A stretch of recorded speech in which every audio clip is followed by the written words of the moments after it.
तर आज आपण आलो आहोत रायगड किल्ल्यावर।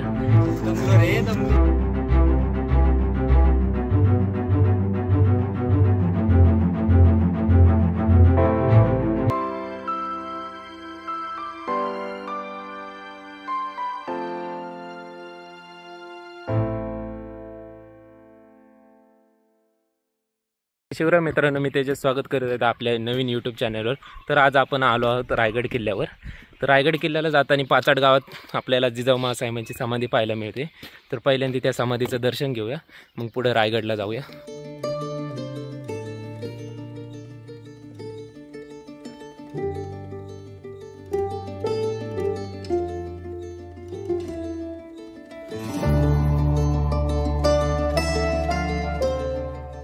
मित्रांनो, आता आपण रायगड किल्ला पोहोचला आहे आणि आपण चित्त दरवाजाने येत आहे। आणि इथं समोर तुम्ही वरती पाहू शकता खुबलाडा बुरुज आहे, किल्ल्याचा पहिला बुरुज आहे। तर आपण त्या दिशेने चाललो आहे, तर भेटूया लवकरच वरती।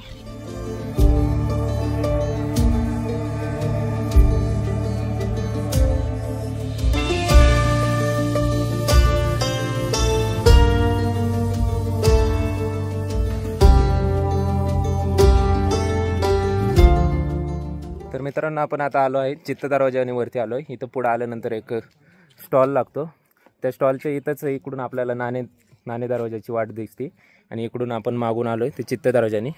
आणि इथं पुढं आपण आता जाणार आहोत ते पुढच्या वाटेने। तर चला भेटूया डायरेक्ट वरती।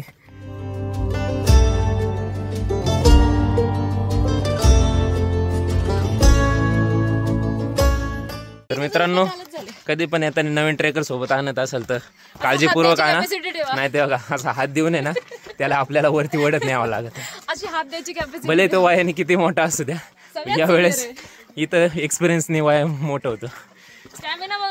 स्टॅमिना बघा कसा चाललाय बघा। दमलो रे दमलो अजून अर्ध्यात पण नाही आलो तरी दमलो म्हणतो।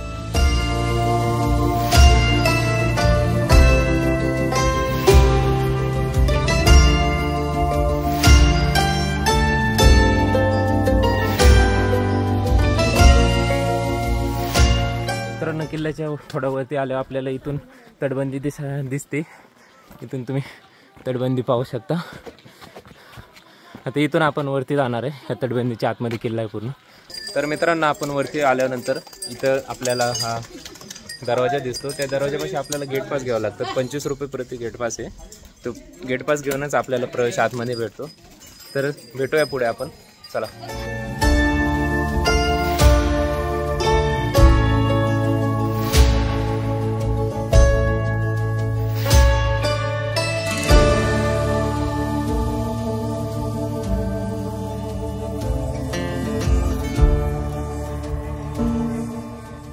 तर मित्रांनो, आपण गोमुखी दरवाजातून पुढे आल्यानंतर तुम्ही मागच्या क्लिपमध्ये पाहिला असेल गोमुखी दरवाजा लागला आपल्याला। तर गोमुखी दरवाजातून पुढे आल्यानंतर आपल्याला इथं किल्ल्याचं काम चालू आहे दिसतंय। तसं खूप काम झालेलं आहे, पण अजूनही किल्ल्याचं काम चालू आहे। तर हे किल्ल्याचं काम पूर्ण झाल्यानंतर अजून आपल्याला गाड्याची शोभा दिसेल।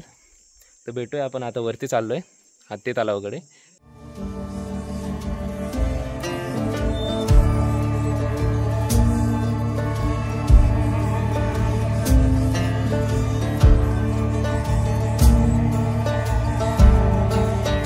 तर आपण आता हत्ती तलावापाशी आलो आहे। तुम्ही हा पाठीमागं हा हत्ती तलाव पाहू शकता। हा हत्ती तलाव प्रामुख्याने जे हत्तीगाडावर असायचे त्यांना धुण्यासाठी व त्यांच्या पिण्यासाठीची सोय करण्यासाठी हा हत्ती तलाव यूज केला जायचा। तर आता इथून आपण जाणार आहोत गंगासागर तलावाकडे।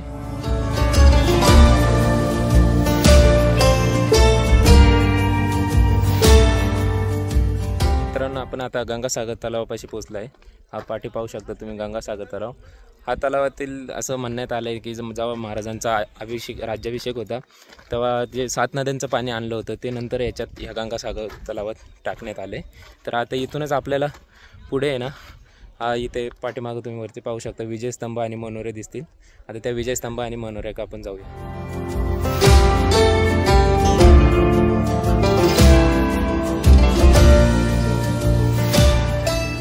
हा पाठी तुम्हाला विजयस्तंभ दिसतो। हा विजयस्तंभ. तर या विजयस्तंभाचं असं म्हणण्यात येत आहे की जेव्हा केव्हा महाराज आपल्या स्वराज्यात कोणता पण गड सामील करून घ्यायचे तर तेव्हा या विजयस्तंभावर भगवा फडकावला जायचा. तर इथं जी राहणारी प्रजा आहे राजगडावर तर त्या प्रजांना कळण्यात येत होतं की आपल्या स्वराज्यात कोणता तरी गड झाला आहे. आता इथून आपण पुढं जाणार आहोत पालखी दरवाजाकडे. तर पालखी दरवाजा, राजवाडा वगैरे सर्व पुढं आपण पाहूया.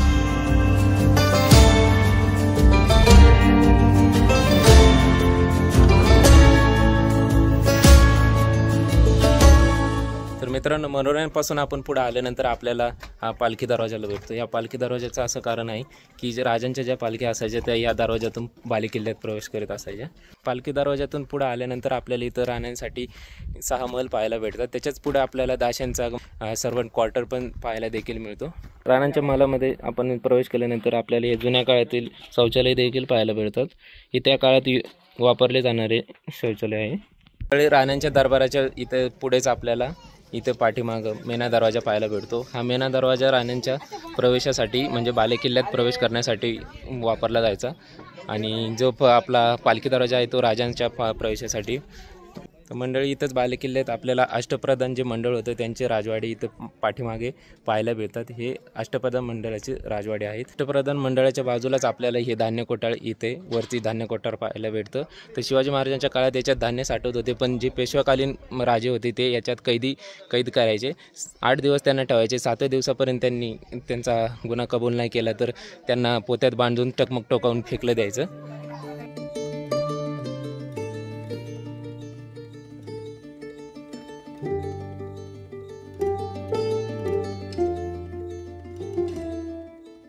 अष्टप्रधान मंत्रिमंडळ पाहून झाल्यानंतर आपण छत्रपती शिवाजी महाराजांच्या या राजवाड्यामध्ये प्रवेश करतो.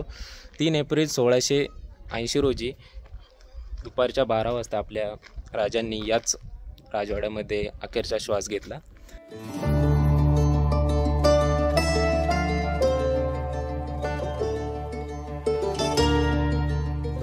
तर मित्रांनो, तुम्ही पाहू शकता हा पाठीमागा तुम्हाला जे दिसत आहे ते पूर्ण आपला छत्रपती शिवाजी महाराजांचा राजवाडा आहे.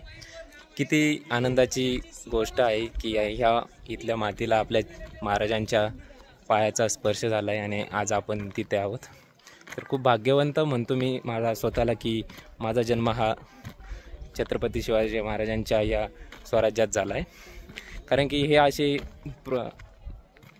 काय बोलतात ना, शब्द कमी पडतात. हे असे राजे आहेत ना, खूप कमी आहेत. पुन्हा असा राजा होणे नाही.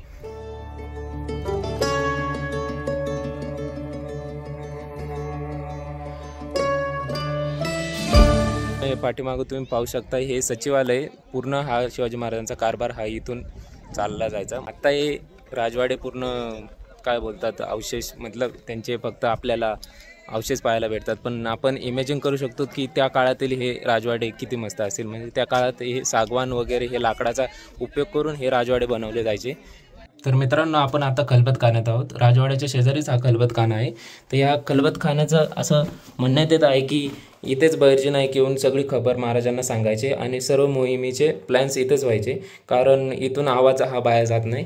कारण तुम्ही पाहू शकता इथं कोणताच खिडकी वगैरे असं बाहेरचा उजेड येत नाही, म्हणजे इथला आवाज बाहेर जाऊ शकत नाही.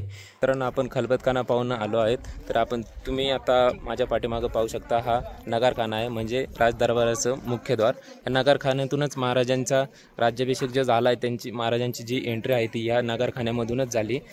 तर या नगरखान्याचं स्ट्रक्चर असं गेटवे ऑफ इंडियासारखं आहे. पाहायला गेलं तर गेटवे ऑफ इंडिया या नगरखान्याच्या नंतरच झाला आहे. म्हणजे आपण बोलू शकतो की गेटवे ऑफ इंडिया हे याला पाहूनच बनवण्यात आले.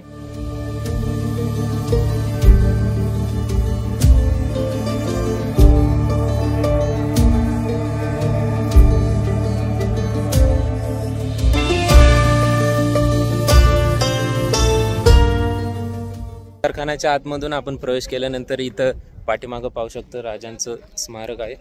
ते या स्मारकाच्या जागीच आपल्या राजांचं 32 मन सुवर्ण सिंहासन होतं. तर राजांचं एकच म्हणणं होतं आपल्या किल्ल्यांचे जे आर्किटेक्चर म्हणजे जे आपण बोलू शकतो बिल्डर, की त्या बिल्डरांना म्हणजे आपले हिरोजी महाराज इंदुरकर.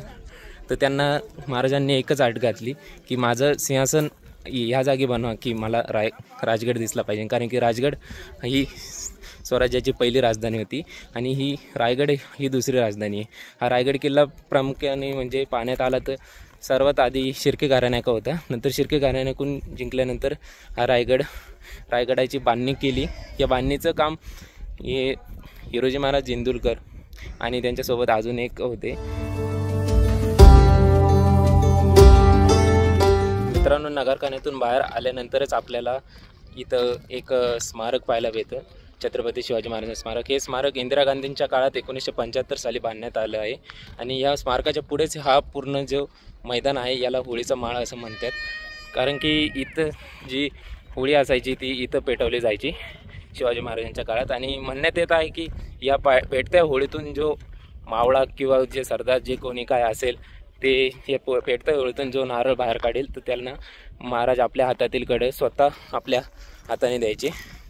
तुम्ही पाहू शकता इथं कालच होळी झालेली, कारण की आम्ही होळीच्या दुसऱ्या दिवशी या किल्ल्यावर आलेलो आहोत.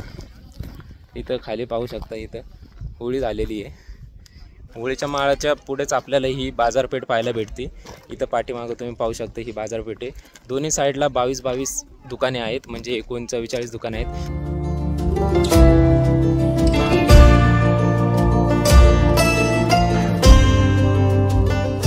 तर मित्रांनो, तुम्हाला हा प्रश्न पडला असेल की हे जर दुकानाची हाईट एवढी का आहे? कारण त्या काळात घोड्यावरून बाजार केला जात असं. जे पायी बाजार करणारे आहेत त्यांसाठी या अशा प्रकारच्या पायऱ्या देखील आहेत बाजार करण्यासाठी. तर मित्रांनो, बाजारपेठातून पुढे आल्यानंतर आपल्याला हे पाठीमागं जगदीश्वराचं मंदिर पाहायला भेटतं. आता आपण जगदीश्वराच्या मंदिराकडे चाललो. चला भेटूया पुढे जगदीश्वराच्या मंदिराकडे.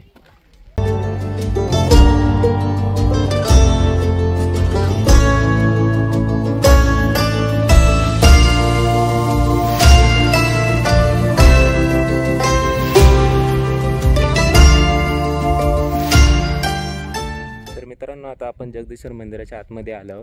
पाठीमागे तुम्ही पाहू शकता. तर चला आतमध्ये जाऊया.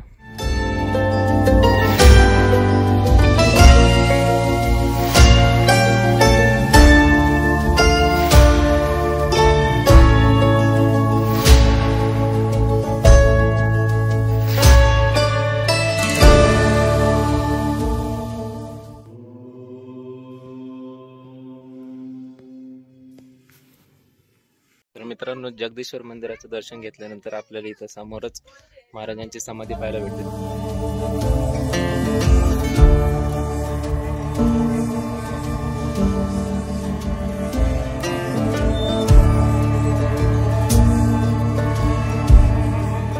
नंतर आपण आता जगदीश्वराचं दर्शन घेऊन आणि महाराजांच्या समाधीचं दर्शन घेऊन आता आपण टकमक टोकाकडे चाललो आहे. तर तुम्हाला दाखवतो मी टकमक टोक. इथं तुम्ही पाहू शकता, इथं मागं पूर्ण टकमक टोक आहे. तर चला जाऊया.